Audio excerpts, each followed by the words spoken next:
Ladies and gentlemen, the story you are about to hear is true. Only the names have been changed to protect the innocent. Fatima Cigarettes, best of all long cigarettes, brings you Dragnet.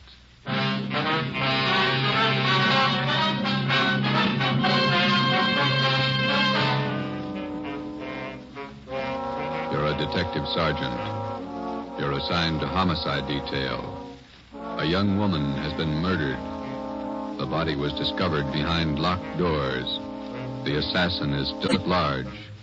Your job, find him.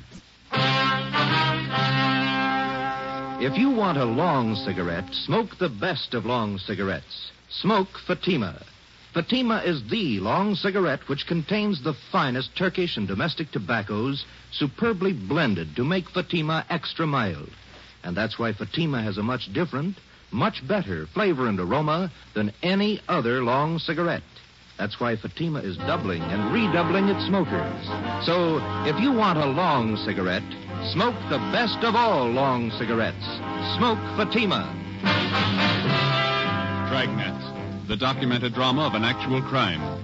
For the next 30 minutes, in cooperation with the Los Angeles Police Department, you will travel step by step on the side of the law through an actual case from official police files. From beginning to end, from crime to punishment, Dragnet is the story of your police force in action. It was Tuesday, January 9th. It was stormy in Los Angeles. We were working a day watch out of homicide detail. My partner's Ben Romero, and my name's Friday. I was on the way to work, and it was 6:45 a.m. when I got to the steps of the City Hall, the Main Street entrance. Hey, Joe, wait up. Morning, Ben. When did they call you? 5 a.m. Donahoe called you? Yeah. Miserable out, isn't it? It's pretty wet. My feet are soaking wet. See the transfer list? Yeah. New chief of detectives? Wait a minute, I want to get some gum. Pack of spearmint. Yeah, I heard about the new chief. Thad Brown. Good man. Piece of gum? Thanks. I wish they'd make up their minds about our shift. Work days, they call you back nights. Work nights, they call you back days. Why don't you put in for a desk job? We never have to call you back. You're here all the time. No, you're just hard to please. Here we are.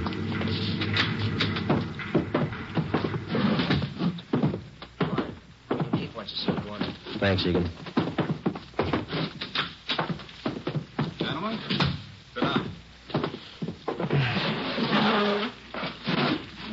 It's a great way to start off as your new chief.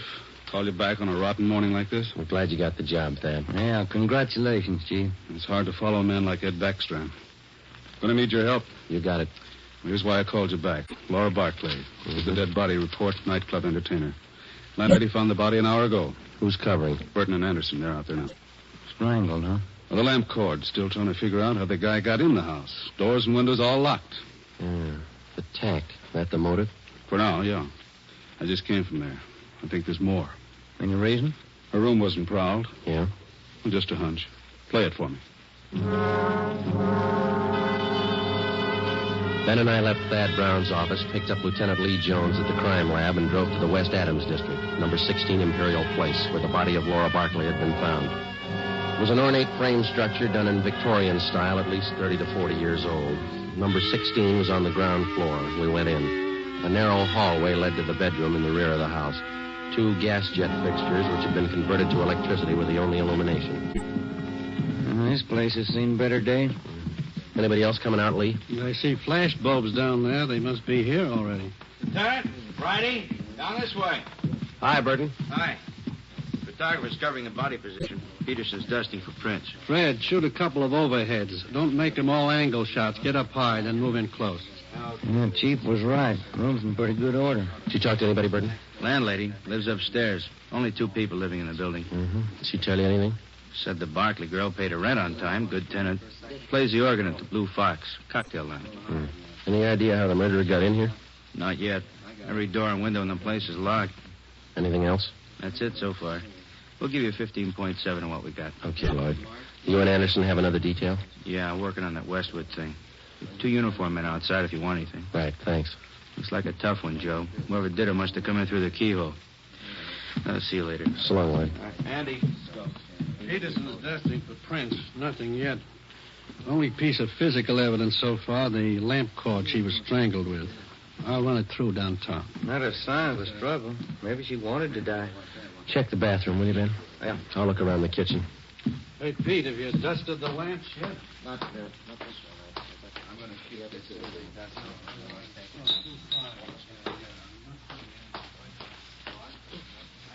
Ben, come here a minute, will you? Ben, Yeah? come in the kitchen, will you?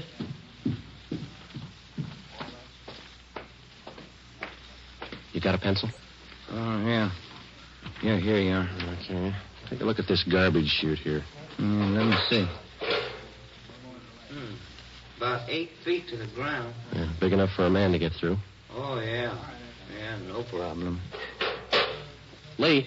I'll be right there. That could be the answer, Joe. Well, he either got in this way or he was in the house when she came home. What do you got? Garbage chute here. What do you think? Could be. Let me grab a kit. Let's see. Aluminum powder. There it is.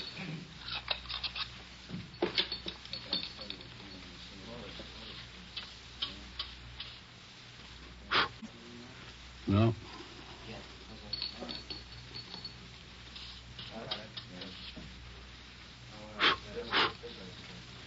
No, nothing on the outside of the lid. Looked pretty clean. Must have just been scrubbed. Abrasions here. Got a pencil? Yeah, I'll get it. Hold it up there, will you? Yeah,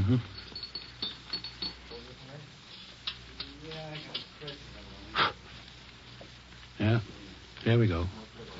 Large prints. Unusually large. Big hands. Can I look inside the chute a minute, Lee? Go ahead. Watch that lid. Yeah, I will. Looks like it's blocked off upstairs. This thing hasn't been used for garbage for some time. Most of them were condemned a few years back. I'll get Fred to shoot these. Let's go in the living room. That desk been dusted, Lee? Yeah, it's clean. Go ahead.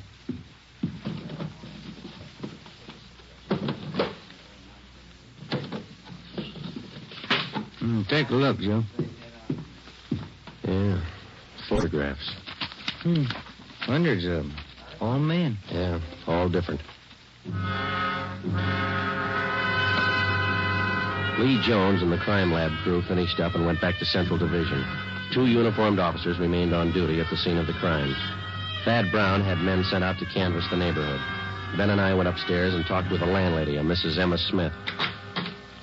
Yes? Police officers. You Miss Smith? Yes.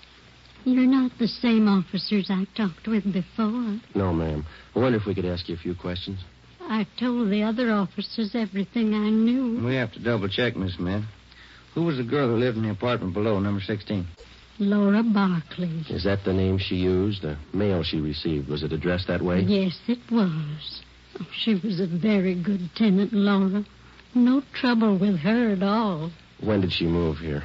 Oh, about 4 or 5 years ago. I have the rent receipts. I always save receipts. Did she always live by herself? Oh, yes. That apartment rents to one person only. Did she have many visitors, friends dropping in? None that I ever saw. Pretty much to herself, Laura.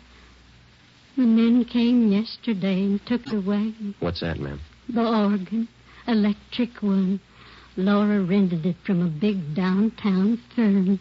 Used to practice all the time. My, it was beautiful. Yeah. In the gloaming. She used to play that for me. Mrs. Smith, when did the men come and take the organ away? Yesterday, in the afternoon, about 4:30. Was Miss Barkley at home when they came? No, she wasn't.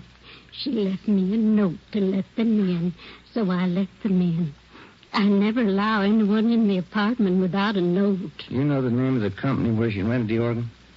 Braziers, it was called, down on South Spring. Well, didn't you think it was unusual that Miss Barkley didn't have any friends? Now, officer, I didn't say Laura didn't have any friends. What I said was that she didn't have any friends who came to see her here. She moved here from a hotel for women. That's the reference she gave me. I see. I wonder if you could give us the address of that hotel, please. I'll write it down for you. Thank you. Miss Smith, did you hear any unusual sounds in Miss Barclay's flat last night? Anything out of the ordinary? If I had, I would have called the police, and we'd have saved a girl's life.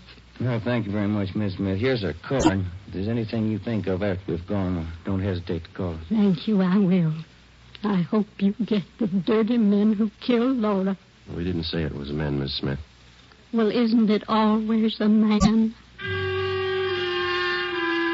Before we left Mrs. Emma Smith, we asked her about the garbage chute. She said it had not been in use for the last 4 years. We showed her the stack of photos. She could identify none of them. We drove back to Central Division. We checked Brazier's music store. The 2 men who moved the organ were checked out and cleared.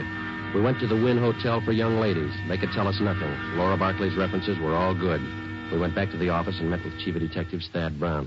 You think he got in through the garbage chute? That's the way it looks, Chief. Went all over the apartment. If there's another way, we haven't found it.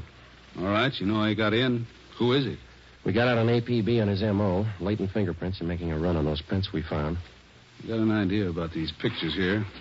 Most of them theatrical stills, show people. Frank Latour and his canine circus. To Laura, all my love, Frank. Tell you what you do. Here's a guy I checked with this morning. Bernard Caribbean, theatrical booking agent, huh? Yeah, Barney's office is down in the Orpheum building, 8th and Hill. He booked her into the Blue Fox. See what he can tell you. Right. You grabbed the pictures, Ben, huh? Oh, yeah. Well, you got more than you started with. Yeah, those fingerprints. We get a make on him, we'll be close to the guy. So was the Barclay girl. But he got away.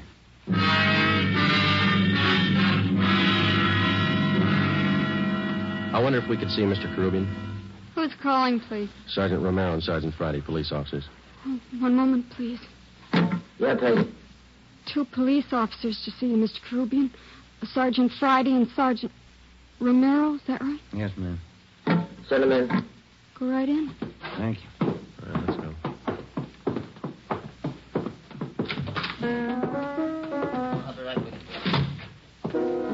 When them rosy roses bust through the snow, I'll be coming home on furlough again. When them General Sherman tanks are covered with ice, I'll be home for good, and won't that be nuts? No, this guy's stuff is cornbread. Sit down, fellas. Thank you. Can I help you? I understand that you booked Laura Barclay. Yeah, that's right. I spoke with a... Got his name right here. Chief Thad Brown? Yeah, that's right. He asked me about Laura. Too bad about that. Any clues? We're working on it, Mr. Caribbean. What makes a person pull a stunt like that? Laura didn't have no enemies. She had one. Well, I don't know much about her, except I've been booking her for about 4 years. Good organist. Pretty fair voice, too. Got some pictures here. I wonder if you could take a look at them. Yeah, sure. Quite a stack.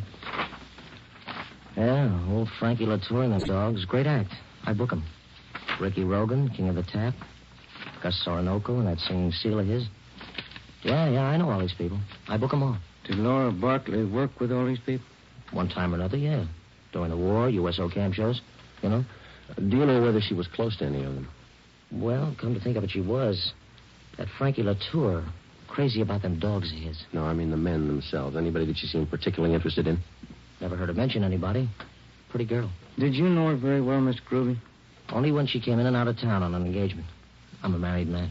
Well, then you don't think there's anything to these pictures here of hers, huh? Well, I wouldn't say so. When you're on the road, you always collect photos of the people you work with. Souvenirs. Mm-hmm. Well, thank you very much, Mr. Caribbean. Here's our card. You betcha. I sure hope you catch the guy. Wonder why he picked on Laura. Sometimes they don't have a reason. When we left Bernard Caribbean's office, we checked by the Blue Fox Cocktail Lounge. It was still early. The sign said open 5 p.m. It was 3:15. We went to the morgue in the basement of the Hall of Justice and looked at the coroner's report. The autopsy report stated that the cause of death for Laura Barclay was strangulation. We went to the second floor of the old city jail building, the crime lab. Nothing on the lamp cord. Standard UL 110 line. Bite anywhere. No prints. How about the chute, Lee?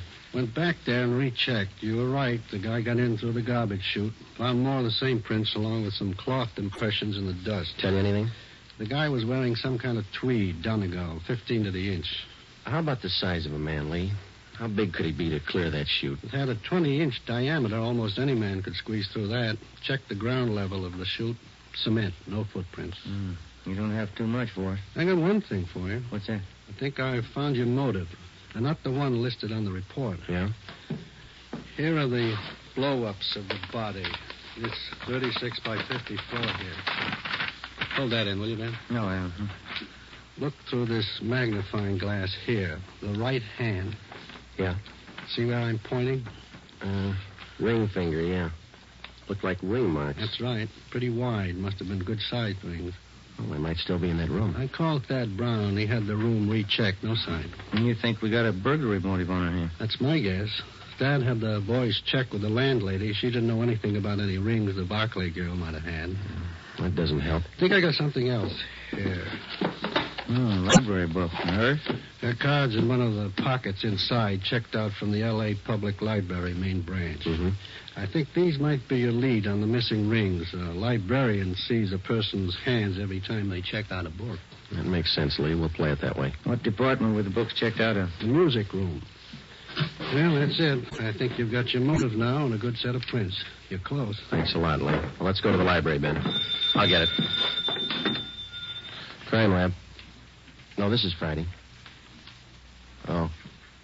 Thanks, Frank. Well, all we got's a motive. How do you mean? No make on those fingerprints. Nothing.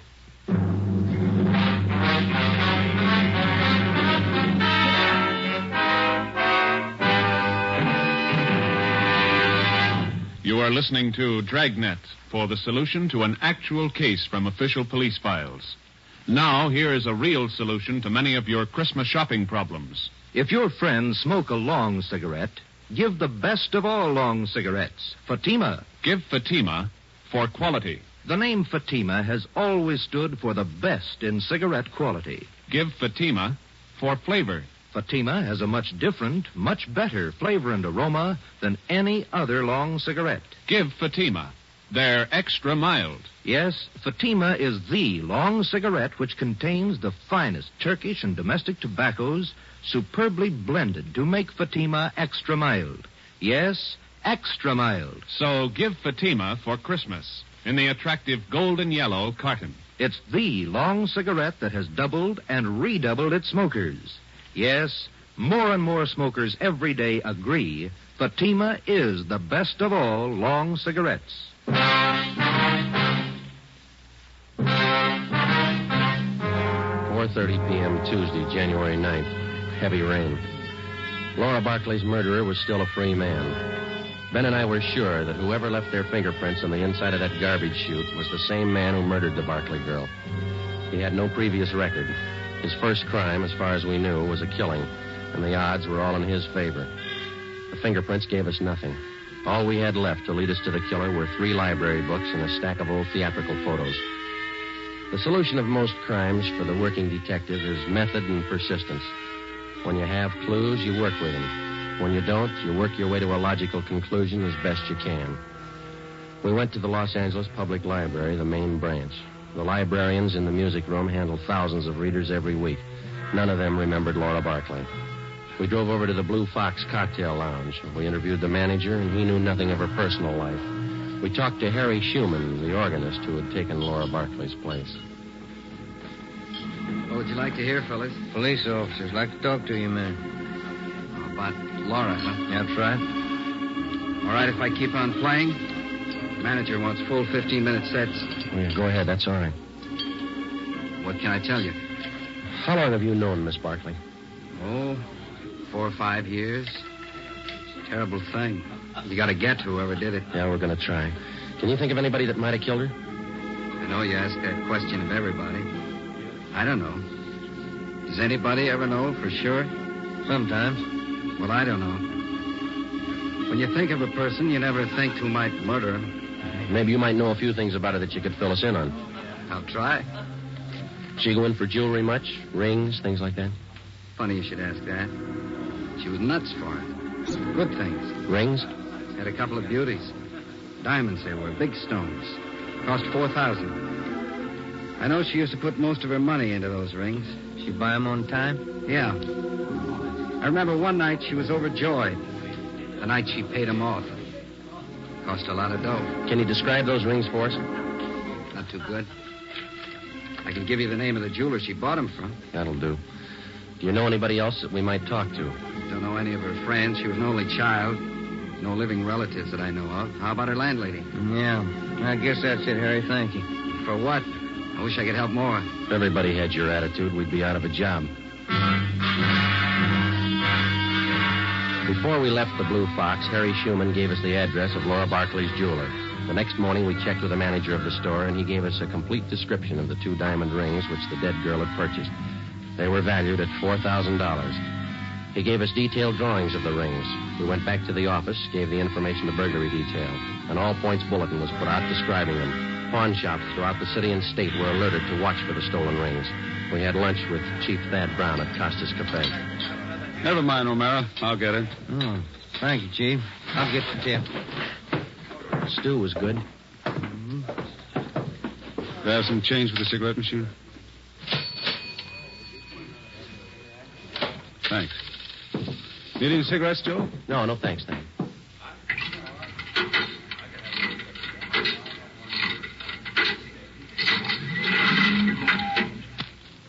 Let's go. What do you think, Thad? The description of the rings and the MO should help. They haven't turned up. Good chance he's holding on to them. Could be his first job. Probably scared. Anybody check back over the neighborhood there? Yesterday afternoon and this morning. A lot of door-to-door salesmen through that district. All been checked out. It's a dead end. Now where? If only those prints had checked out. Well, they didn't. Got a kickback from Brereton in Sacramento on his MO. No make. We'll have to get him with what we've got. Here's the car. Sure you picked up all the loose ends? Oh, we've been back over the course 3 times. Go over it again. Keep going over it until something breaks. For the next 10 days, we retraced our steps from the room where the crime was committed throughout the neighborhood to the place where she worked, back to the same dead end. Ben and I checked and double-checked each other to make certain that neither of us had overlooked even the smallest detail of the investigation. We got no place. It was 8 a.m., January 19th. Homicide, Friday. This is Rubles and burglary, Joe. Yeah, Dick. Got something for you. Job pulled last night. Couple of watches, strand of pearls. How do we figure in it? His M.O. Yeah? Guy got in through the garbage chute. Besides fingerprints and photographs, one other mark by which the unknown criminal is identified is by his method of operation, his M.O. Once a thief finds a successful means of operation, he seldom changes it. In our search for Laura Barkley's murderer, we had checked our files and found no criminals at large whose practice it was to gain entrance through a garbage chute. It was reasonably safe to assume that this was the same man. It was 2 p.m., January 23rd. I was on my way back from the Record Bureau. Just had a call, Joe. Elmer Radcliffe. Informant? Yeah. Says 2 days ago he heard about some guy who was making the rounds trying to peddle a couple of diamond rings. Same ones? He's not sure. Doesn't know what the guy looked like. Any idea where the guy is now? Hasn't been around since. Told Elmer to keep his eyes open. That's good. Come in here, you two. What do you got, Thad? This report just came down from burglary. Pawn shop down on North Main took in a watch and strand of pearls last night. Yeah? Same stuff that Rubles called you about. Yeah, I remember. Where's it tying? Same guy tried to peddle a couple of diamond rings. 10 a.m., January 25th. Thad Brown arranged to have all pawn shop detail calls concerning the suspect put through to us on extension 2521, homicide. 5 days passed. No further word. Homicide, Friday. This is George Rose. I run the Harbor Pawn Shop, 2nd and Main. Yeah, what's the matter? Man in here, trying to turn those diamond rings. The ones on the stolen property list. I can't talk now. Stall him. We'll be right down.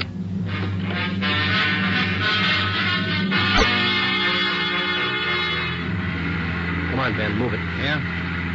The next corner. There it is. Just up the block. Pull up. All right, let's go. Yeah. Here we are. Say, fella, look out, Joe. He's got a gun. You all right, Joe? Yeah. Out the back way. Let's get him. There he goes, up alley. Can you hit him? We didn't stop him. Watch it. Come on, Joe. He's turning onto Spring. He ran into that cafeteria up the street. Come on, let's run. Where'd he go? You see him? Yeah, there he goes. He's headed for the kitchen. Come on. Stop that man! Stop him! Out the back door into the alley. There he goes. Duck, Ben. All right, Joe, stop. He's not stopping. Stay clear. He's down. All right, come on.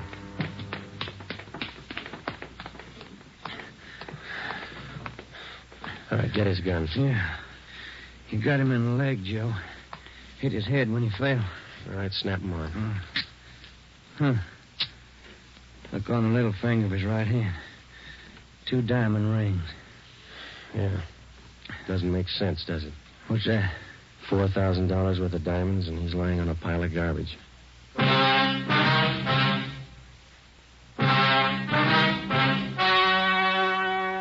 story you have just heard was true. Only the names were changed to protect the innocent. On April 2nd, 1947, trial was held in Superior Court, Department 81, City and County of Los Angeles, State of California. In a moment, the results of that trial. Now, here are authentic reports from all over the country that tell the story of Fatima's sensational increase in popularity.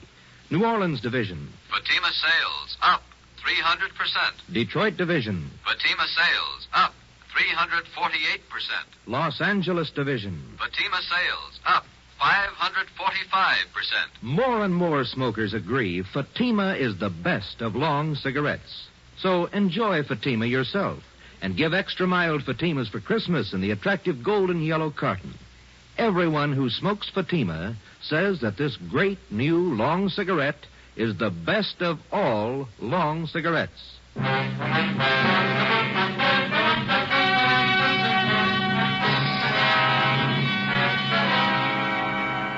Laura Barclay's murderer was identified as Martin Eric Swanson. He was tried and convicted of murder in the first degree. His case was fought through the Supreme Court of California and in the United States Supreme Court. In both instances, his conviction was upheld. Last Friday morning, after a delay of 5 years, Martin Eric Swanson was executed in the lethal gas chamber at the state penitentiary. You have just heard Dragnet, a new series of authentic cases from official files. Technical advice for Dragnet comes from the Office of Acting Chief of Police W.A. Wharton, Los Angeles Police Department. Dragnet honors the city of Youngstown, state of Ohio, and the men who make up the Youngstown Police Department, another of America's great law enforcement agencies. One of these men, Chief of Police Edward J. Allen, honored as Policeman of the Year, who dedicates his life so that yours might be more secure.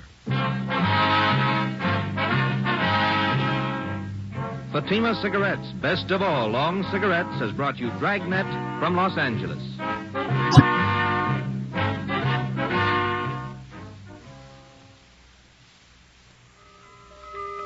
This Christmas, give the gift that makes every pipe smoker happy. A Christmas humidor of mellow Granger. Granger is made just for pipes by the tried and true Wellman method. Rough cut to smoke mild and cool, and humidor packed to stay ever fresh. Yes, make this Christmas a Merry Christmas for all the pipe smokers on your list. Give them each a Christmas humidor of mellow Granger. Listen to Dragnet next week, and be sure to hear Morton Downey tonight on NBC.